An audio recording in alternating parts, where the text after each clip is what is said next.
I will never forget the sound of the wrapping paper tearing. It was the only thing anyone could hear.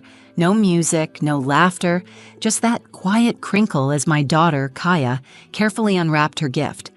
Her tiny fingers tugging at the corners like it was the most precious thing in the world. And for a second, she actually smiled.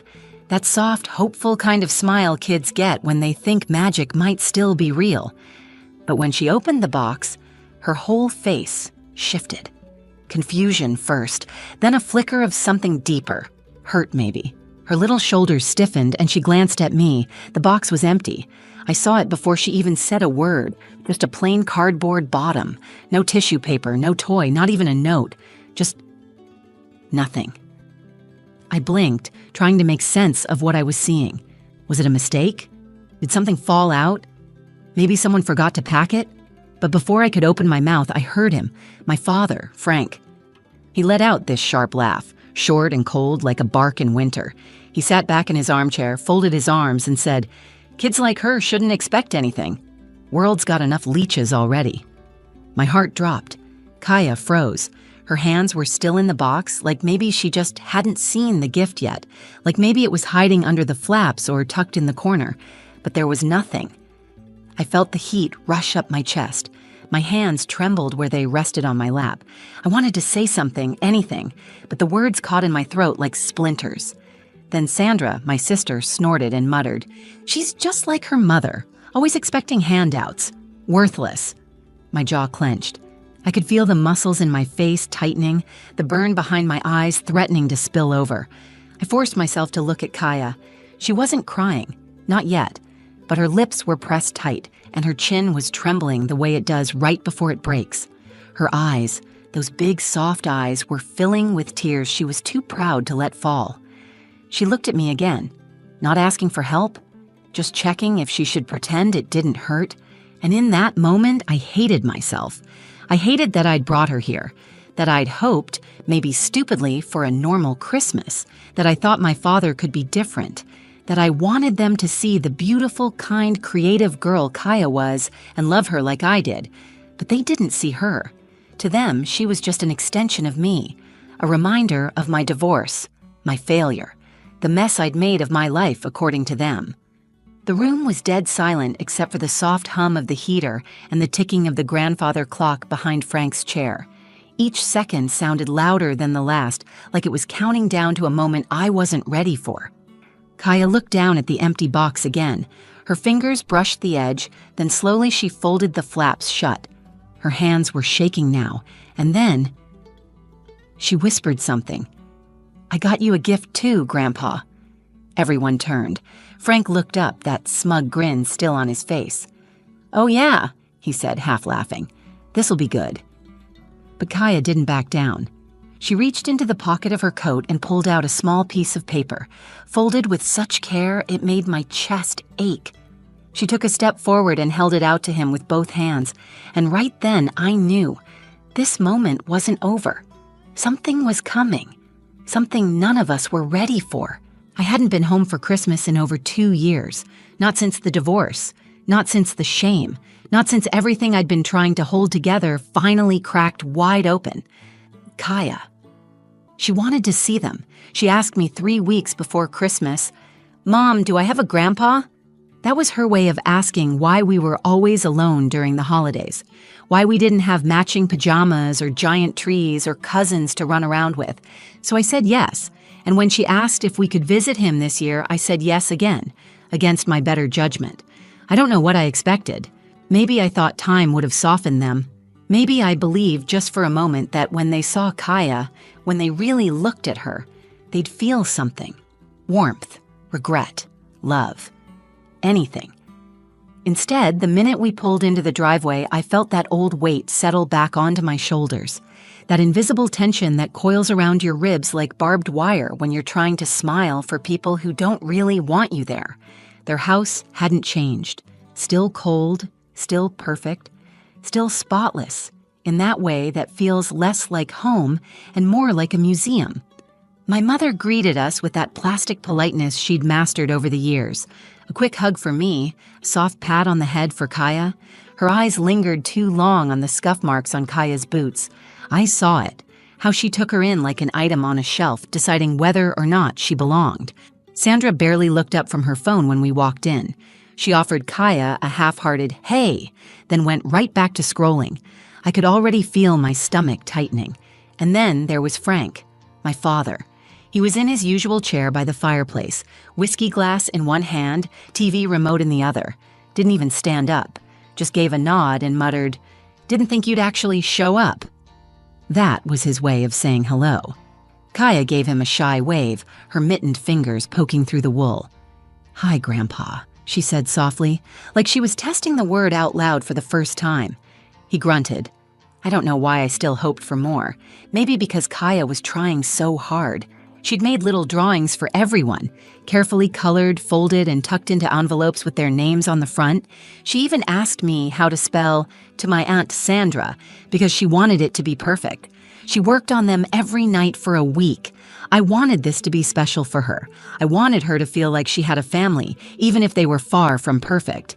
I scraped together what I could from tips and extra shifts just to buy her one nice outfit, a little gift to open, and enough gas to get us there.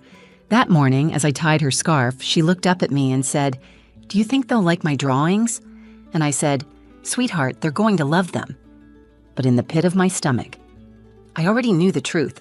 I was bringing her into a house where kindness was currency they never gave out for free, where smiles were measured and love had conditions. Still, I tried. I told myself this was about Kaya, not me, that I could keep my chin up, play nice, pretend for one day that everything was okay. But as I watched her heart quietly break in front of them over something as cruel as an empty gift box, I realized they hadn't changed, and I wasn't sure they ever would. Kaya handed out her little envelopes like they were treasures. She moved through the room so gently, like she was afraid to disturb anything. Each envelope had a name on the front, written in her careful, blocky handwriting. She gave one to my mother first, then Sandra, then even my brother Matt, who'd barely spoken a word since we walked in. When she got to Frank, she paused for just a second, long enough that I held my breath. But she smiled, lifted the envelope, and said, "Merry Christmas, Grandpa." He didn't look up from the television, just held out a hand like she was delivering the mail, not offering a piece of herself. She moved back to the couch and sat beside me. Her face was still lit up, hopeful. She had no idea how cold the room had gotten. Then Frank picked up a large box from beneath the tree. It was wrapped in silver paper, topped with a red bow, almost too neatly. He held it out toward Kaya with a grunt. Her eyes widened. "For me?" He shrugged. "Says your name, doesn't it?" She looked at me first, like she needed permission. I nodded, even though something in my gut twisted. She scooted to the floor and pulled the box into her lap. Her small hands ran over the paper like it was sacred. I watched her savor every moment, the untaping of each edge, the careful unfolding. She wanted to remember it. Then the lid came off. She peered inside, and I saw it happen. The exact second she realized it was empty. Her face didn't crumple, not right away. Instead, her eyebrows pulled together in confusion. She reached in, as if something might be stuck at the bottom. She looked up at me, uncertain. There was nothing in the box. Nothing. Frank laughed, loudly this time. "What, you were expecting something real?" he scoffed, leaning back. "World doesn't give you gifts for just showing up, kid." Kaya blinked. Her hands froze. I couldn't move. Then Sandra, always waiting for a moment to cut deeper, chimed in from her corner of the couch. "Well, she is just like her mom, always expecting people to hand her things. It's no surprise." I felt it in my chest like a punch. I turned to her. "Sandra, don't."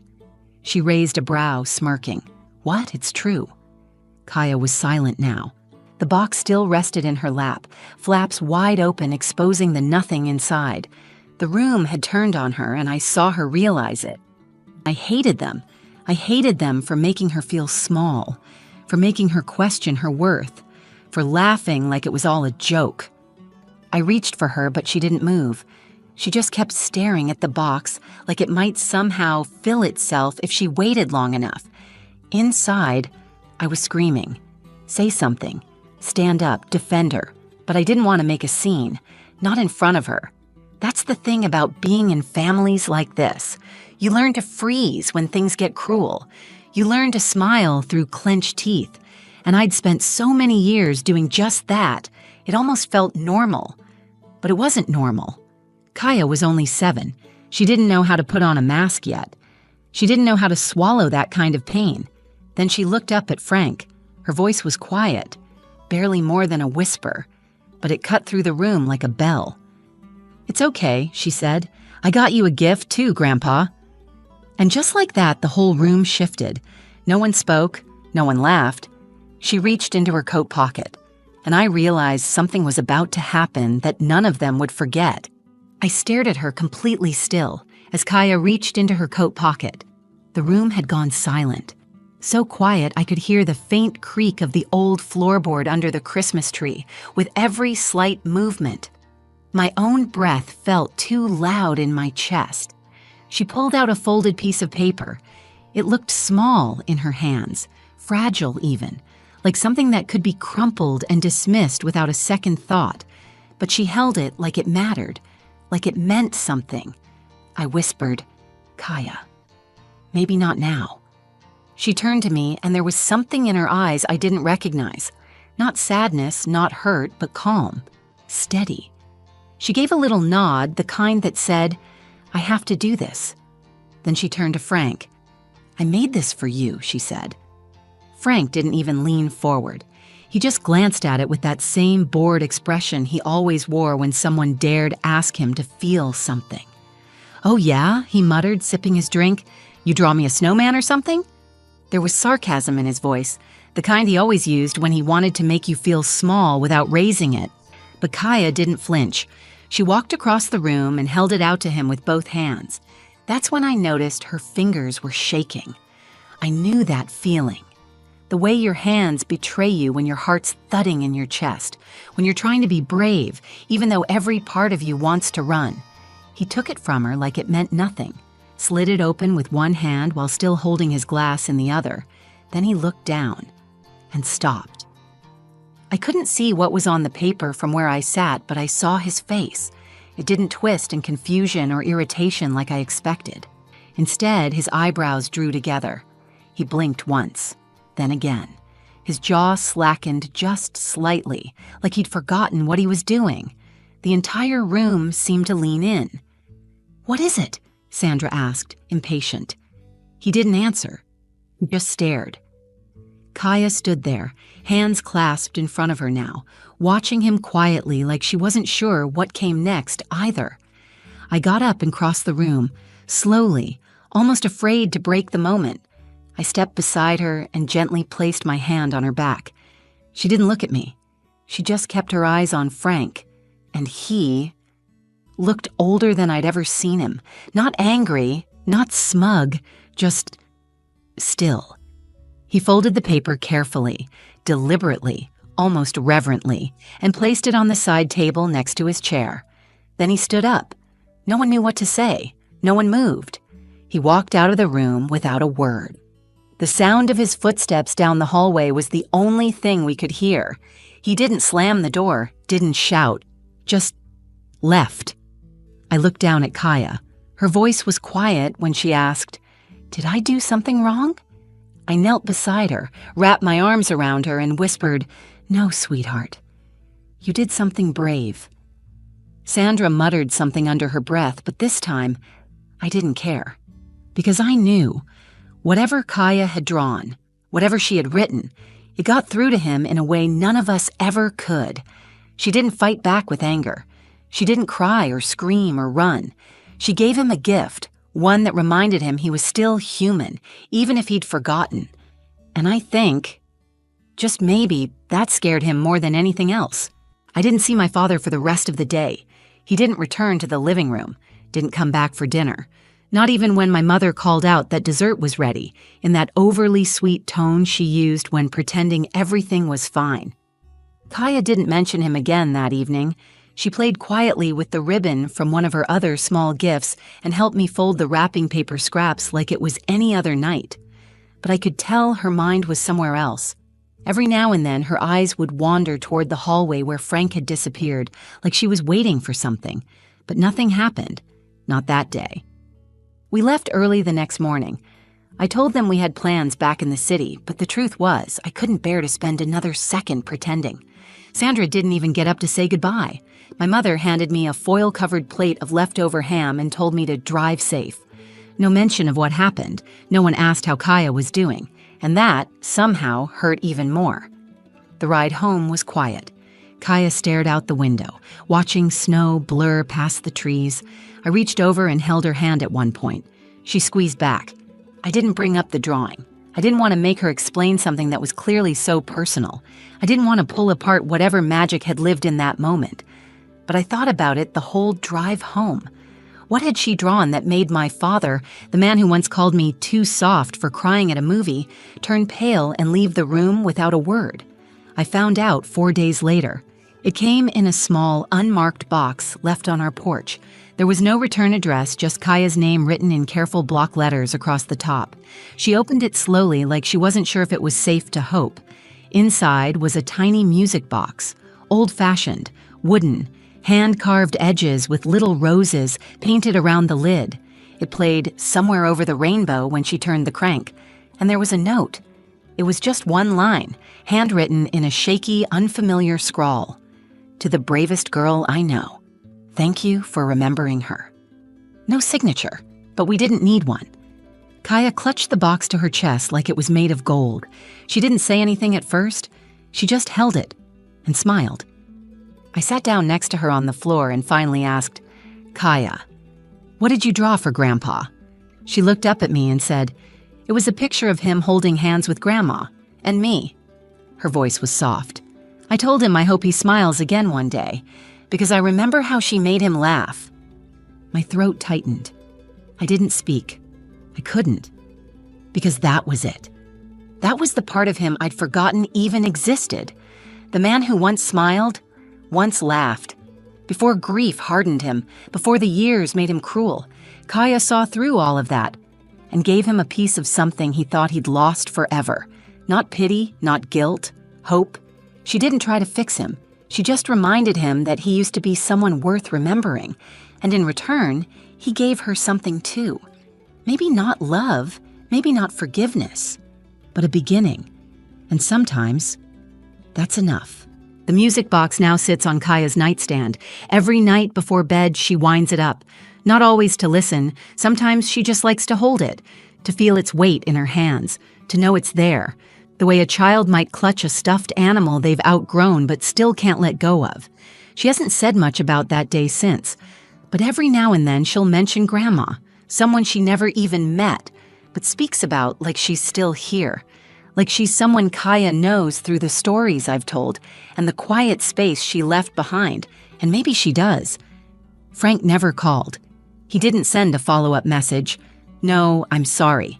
No explanations. That's not who he is. Maybe that's not who he'll ever be. But a week after the music box arrived, I got a letter. It wasn't addressed to Kaya. It was for me. It was short, 3 lines written in the same uneven handwriting. I was wrong. About you. She's a good kid. I hope you're doing okay. No name. But I knew. And for reasons I can't quite explain, I cried after reading it. Not because it made everything better, not because it fixed the years of silence or the way he used to look through me like I was a disappointment wearing a name tag, but because for once, it felt like he saw me. And more than that, he saw Kaya. He saw what I've always known, that she's special, that she has this way of peeling back the coldness in a room and showing people their own warmth, even when they don't deserve it. She's not loud, she doesn't demand attention, but she changes things. She changed him. Not completely, but enough. Enough to make a man who'd shut the door on the world open it just a crack. Enough to make someone who believed only in toughness and silence sit down and listen to the music from a little girl's drawing. People ask me sometimes why I went back that Christmas, why I let them near her, why I didn't protect her better. And the truth is, I thought I was. I thought shielding her from their coldness would be enough. That not talking about them, not visiting, not engaging, that it would protect her heart. But Kaya didn't need protection. She needed truth. She needed to meet them, to see the world for what it is, beautiful and cruel, broken and hopeful, all tangled together. And somehow, instead of getting lost in it, she decided to add her own light. She didn't need revenge. She didn't even want an apology. She just wanted to give a gift. And that gift, as simple as it was, did something I couldn't do in 30 years. It opened a door, not wide, not forever, but enough for a note to get through, enough for a song to play in the quiet, enough for a tired old man to remember a part of himself he thought was gone. Kaya reminded me of something that day, too, that sometimes kindness is the most radical act, that a whisper can carry more weight than a scream, and that when we choose love, even when it's hard, even when it's not returned, we create something no one can take away. A moment, a shift, a gift. If this story touched you, don't forget to like, share, and comment. And maybe give someone in your life the gift of a second chance today. You never know what doors it might open.